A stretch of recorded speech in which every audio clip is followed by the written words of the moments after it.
Ladies and gentlemen, more UFC talk. My name is Peter Rosenberg. Tyron Woodley is here today. How are you, man? I'm doing good, brother. How you doing? Good. You are headlining. You are one of the main dudes on UFC 201. Yep, getting it on. Robbie Lawler. We're gonna scrap it out for the welterweight strap. What's your health situation? Take us through the last couple of years in your career and where you're at right now. For me, it's just been a fast track. A lot of guys have had 30, 40 fights. I've had 18 fights, 7 in the UFC, and I'm fighting for a world title. I think that's part of strategy. Everybody want to say, I'll fight anybody, anytime, and get on the microphone and sound like a soundbite because they've heard so many people say that. I'm not that guy. I want to fight the best guys in the world. I want to fight the highest ranked guys so I can project myself to be fighting for what I'm fighting for July 30th. So I've done well, man. I've knocked guys out. I've submitted guys. I've won some close decisions. And, Did you say you spit at guys? Submitted. Oh, submitted guys. Sometimes I want to get to that point. Please don't do that. No, I don't. Honestly, I really have not seen you very much. Yeah. Just knowing your name, Yeah. which I know is whack, and you can beat me up in the YouTube comments. No, but I'm good. I know you won't care, but I have been out for a while. I had an injury in January. I broke my foot off in somebody's butt, literally. I was kicking in a fight and broke my foot in the first kick. The first strike of the entire fight, I broke my foot. And did you know it? Was it clear immediately? I mean, I tried to keep my game face on. I knew it hurt, but your adrenaline pumping and you don't know. So I broke my foot pretty bad, and I had to have a surgery for that. Then I was supposed to fight in October, and my opponent didn't make weight. So it's been since January last year that I fought. So it's not super crazy that a lot of people so how would you describe your game? Like, what makes you most special? Well, I think I'm just a special athlete. One, I'm the fastest in the division. I'm one of the hardest punching in the division. I have really, high wrestling credentials. I'm an All-American twice. I'm well-rounded. I'll be a black belt in jiu-jitsu by the end of this year. And, I just have it all. And I think a fighter can't assume I'm going to knock him out because I might wrestle him. They can't assume I'm going to wrestle him because I might knock him out. They can't, be so comfortable on the ground because I can also submit you. So I just put so many threats in the opponent's mind that, I put that anxiety there. So wrestling first, jiu-jitsu second? I started wrestling first, jiu-jitsu second, but I used striking the most. Really? Yeah. How old were you when you started realizing that combat sports was something for you? I wrestled since I was 10. So wrestling wasn't identified as a martial art or a combat sport, but it is. It's hand-to-hand combat, and, if you ever wrestled a 7-minute match, that's the longest 7 minutes of your life. So in general, I've been wrestling since I was 9 or 10 years old. I didn't start doing MMA until I was like 24. So that's why I had to be put on the fast track. I'm not this young 18-year-old kid. I'm 34 years old, and I ain't got time to be out there playing games. So when I'm fighting, I want to make the most money. I want to put myself in a position to bring home belts and leave a legacy. That is a really interesting situation, right? Because if your career continues to go the way it's going and the way you hope it goes, you would do it for a few more years and then probably done. Yeah, in our sport, guys usually peak in between like 33 and 37, to be honest. You look at the guys that, like... That's why I'm peaking so much right now. There we go. See? I'm 36. You're hitting your stride. And you really see physically I am doing it well right now. No, but you're right. 34, you start feeling it. 35, I think you just get that second win. And then 36, I just feel like I'm savvy veteran. Yeah. No, but Anderson's a great example. Yeah. So he didn't hit his peak until later in his career. Most guys are like that. Now I'm not going to be fighting until I'm 40. I can guarantee you that. So what would you want to do after this? I already do acting and stuff. I did Straight Outta Compton, Sons of Anarchy. What were you in Straight Outta Compton? I was T-Bone from the Lynch Mob. Oh, wow, that's dope. That's dope. So got my little one line off in that. What was your line? What did I say? It was on a bus when they was leaving from the tour and the Ice Cube was leaving, so I had to say, "Hey, yo, Q, you coming?" So I was like the road dog. So it took me 30 minutes to figure out how to say that. Because you can say it like 50 different ways. So. That's right. And everything means something different. Oh, yeah. And what about Sons of Anarchy? I'm a big Sons of Anarchy fan. I was a niner in that. Okay. And then I did the remake of Kickboxer, which is coming out this year. I've done a ton of stuff, Pepsi commercials. But they don't talk a lot about that, so I got to do it myself. Yeah, there you go. You got to create your own brand. Yeah. Was pro wrestling ever something that interested you when you as an amateur wrestler, or did you always know that real combat? I always thought I was too small. A buddy of mine, CM Punk, was a pro wrestler, and I just we're about the same size, and I'm like, man, I just always thought you had to be 6'4" or higher, and this huge ripped up guy. How do you think CM Punk is going to fare? When he gets to UFC, what is it, 202? 202, yeah. He's training his butt off, man. Dude's training like 3 or 4 times a day. For anyone that's been not in the sport, for him to be training the way that he's doing, that's all he can do. So I think he's showing a lot of growth, and I think Have you sparred with him or anything? No, yeah, I've trained with him a couple of times, but he's never came and said, "Hey, I'm going for the welterweight title," like Brock did. Right. And Brock's a big, huge guy that at heavyweight, the division at that time wasn't what it is now, and he had the ability to hit people with heavy hands in wrestling. But CM Punk is doing it the old school way. He's training his butt off. I think he's going to surprise some people, but he does need work, and he is getting that work. You think Brock? It sounded like after 200 that Brock kind of indicated he could be trying to really be in the mix again. Man, Brock was in the mix for that $2.5 million that he took home. I mean, talk about that. That's what he was in the mix for. How do people feel about that? Are people cool with it? Like, does everyone get the level of draw he is, or like how do you? Because we talk about how big a draw Conor is. He crushed Conor in terms of most money for a fight. Yeah. So how do you think other fighters see it? Public money. Yeah, sure. Of course, there's other money that comes other ways. Like what you have to do is you have to be able to bring a different genre.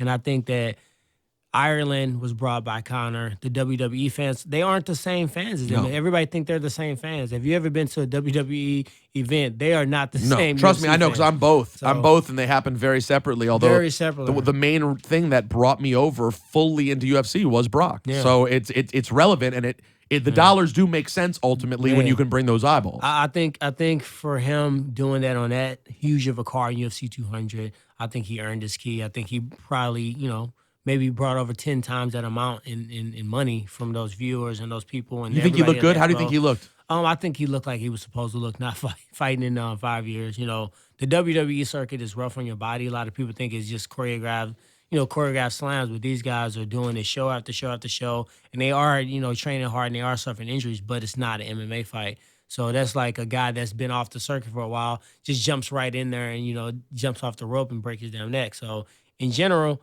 I thought he looked like I never thought he was going to look amazing. I'm going to just be honest. And you didn't think he looked amazing, but you thought he looked pretty good. How would you describe it? Give me the word. I don't You care. want the real? Of course. Who cares? I thought Brock looked like he was going in there to cash a check.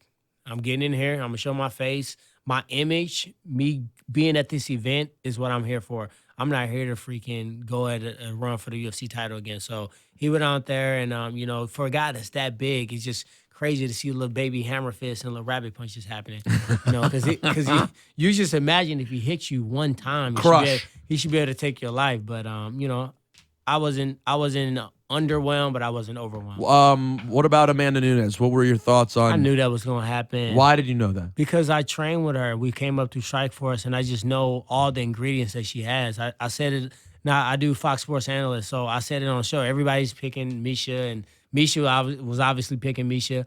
But I'm like, this girl they have to calm her down. She beat some of the UFC bantamweight males, not pro fighters. I'm talking about guys that I won't say their name, but are currently on a UFC roster that when they spar, she gets the better of them. She's just too sharp. She's too on point. She has good takedown defense, good wrestling, good grappling. And I just knew Miesha Tate being tough and being durable wouldn't have been enough for this fight. Do you think that this is finally where the merry-go-round of the women's bantamweight title ends? You think Amanda holds this? Unfortunately, not. No. Amanda's a teammate, and she's a friend of mine, and I love her. But I'm telling you, styles makes fights. Her and Holly Holm is almost a really good, compelling matchup. But Holly Holm has to get through the opponent she's fighting. It's not well known, but a crazy striker. Ronda Rousey and Amanda Nunes, in my opinion, is the most even matchup. You got a person that's better in jiu-jitsu, a great grappler, but she was exposed by Holly Holm in the striking. Then you got, Miesha Tate and Holly Holmes, which Holly Holmes is winning that fight. And then Miesha Tate got the takedown at the end. Then Kat Zingano, who just lost to Juliana Pena. I think this belt's going to shift hands at least 2 more times. Yeah, it's funny because obviously there's some downside to that, right? Because having a long-term champion is good for the division and it's good for name recognition. Yeah. But I will say there is something fun from a fan perspective to see all these. And to be honest, as they say in the wrestling business, each one of them keeps getting the rub. Meaning, at first, if you're a UFC fan, you've known who Miesha was for a long time just because she was – I don't want to say Miesha wasn't journeyman, but she'd been around. You know what I'm saying? She had ups and downs. She'd been around the business for a long time. But Holly Holm wasn't a name. Yep. Now she's a name. Now Amanda's a name. Yep. So there is upside to the title moving around a bunch. Do you think if they do get it done and we get Ronda and Amanda next, or soon, what would be your prediction on that fight? I mean, I still gotta go with Amanda. I'm gonna just say that I've done films and I've been on set. You can hit some cardio, you can hit some pads, you can even act like you're training. But being on set for 12 hours is taxing on your body and your mind. Doing all these different takes, eating that crafty food. So I just don't believe she's gonna be mentally ready, and we never know how she's gonna respond to a loss because she's never had one. So with that New said, thing altogether. I think Amanda Nunes, it's not going to be an easy task, but if she just follow the blueprint that Holly made, don't get close. Like Katsugano did the silliest thing ever. She stormed the storm. She jumped right into the cloud and got submitted in 15 or 16 seconds. So Amanda Nunes has the striking ability to keep her at bay and hit her with put her on the end of some crazy punches. When you were watching, like I just got, knowing nothing about about fighting compared to you, I'm just sitting there from a sports perspective and watching fights my whole life. And I think Miesha seems like such a sweetheart. I'm just pulling for her, right? She comes out, and right out of the gate, probably within 15 seconds, there was a look in her eye that reminded me of Buster Douglas's first match after he fought Tyson, of like, it's not intentional. It's not because you didn't work hard. Yeah. I mean, in Buster's case, maybe he didn't work hard. In Miesha's case, I think she did. But mentally, something changed when holding the title. And it's very hard to describe, but I knew that it was going to get bad really quickly. And it got bad quickly. I've seen that look in fighters' faces before. And it's not that I don't think it's mentally that they're not there. But like when I fought Carlos Condit, when I did the stare down, I can just tell that he didn't figure out the Rubik's Cube.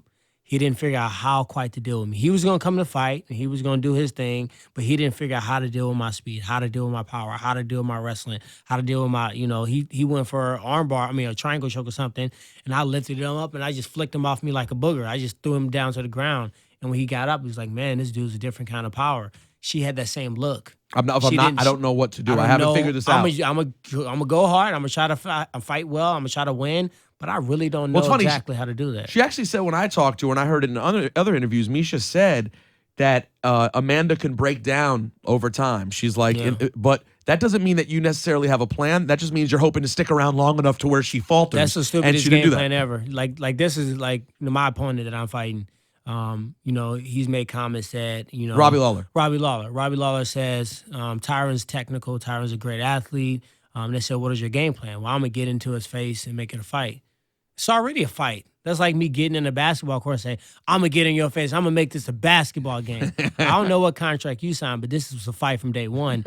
You better get more specific. You can't think tough is enough. A controllable variable is conditioning, training, how much you want it. That's a very controllable variable. If that's your only variable to win the fight, what are you going to do? You can't you can't be faster than me within a 6 to 8 week training camp. You can't make up all the years of wrestling or striking or jiu-jitsu. You can't make up those skills within 6 to 8 weeks. So if you just banking on being tough and being in shape, well, I'm tough and I'm in shape. So now what's your competitive advantage? What's the next step? That's what Miesha had in front of her. She was never going to be as fast. Her striking was never going to be as sharp within 6 to 8 weeks, and she was relying on being tough. And being tough and taking punches, that ain't a long career. No.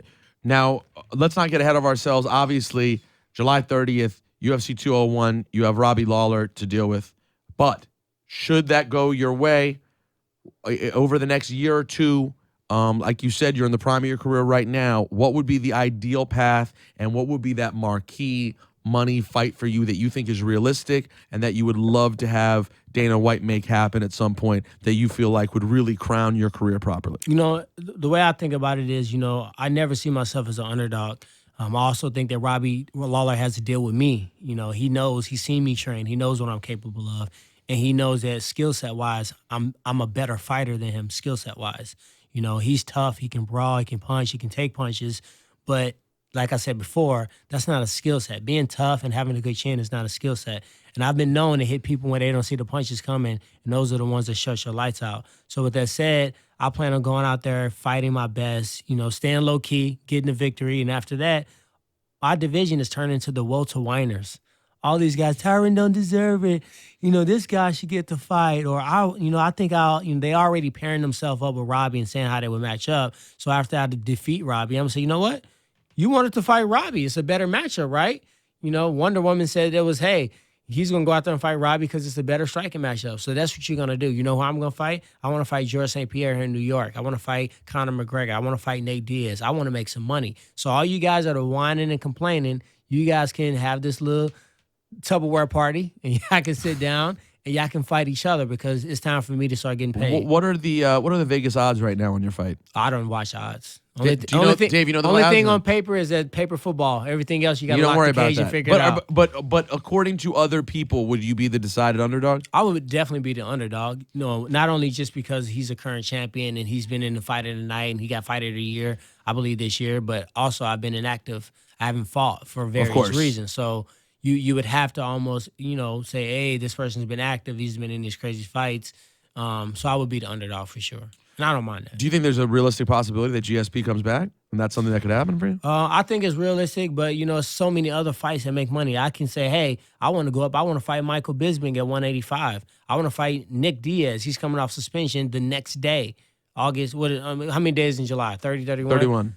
31. 2 days later, he's off suspension. So with that said, there's so many money fights, and it's not crazy in our sport. Like, see how many people got jumped over and passed over. There's no obligation for me to fight the number one contender or the person who's been whining and complaining in the background. I want to fight the big money fights and, obviously focusing on Robbie Lawler, going out there and doing my deal. But after that, I got, X amount of years left in my career. I want to make as much money as possible. After being a champion, you've already proved you're the best in the world. I want to cash in. Tyron Woodley, he'll take on the champion, the welterweight champ, Robbie Lawler at UFC 201. Pleasure getting to talk to you, man. No, awesome, man. Have me back out. We got to break down some fights. Of course, we'll do that. You're pretty good at this, by the way. I think I may see a future for you. All right, boom.